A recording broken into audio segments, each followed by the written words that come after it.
So ayun mga kabagay, dahil sa hirap ng tubig ngayon, binisita naman natin yung hinukay ng mga tao natin sa kabilang tuka, sa Sitio Tuka 2. So ayun, napakalalim na at may tubig na rin nga.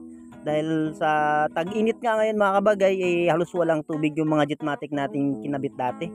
So yun, mayroon pa namang natitirang may tubig, yun nga lang agawan na nga sa tao at minsan nauubusan na at pila-pila na nga lang. So ito yung ibang mga nakabit nating jetmatic nakaraang taon.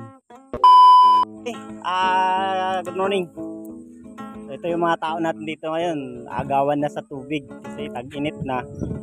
Yung gumaganang jetmatic natin, dalawa na lang, yung tatlo natuyuan na. So malalalim na yung mga hukay natin doon, pero sobrang sobrang lalim. Medyo delikado na sa paghuhukay. Kaya yung tatlo din natin na igiban ng gumagana ngayon is dalawa na lang. So halos lahat ng tao dito lang na umigib sa dalawang jetmatic natin. So, kaya nauubusan. Minsan umaabot maghapon yung pila. Hanggang ngayon yan, marami pa rin. Ayan o. Dami pa rin nakapila. Yung doon sa kabila na jet natin, wala ng tubig, natuyuan na.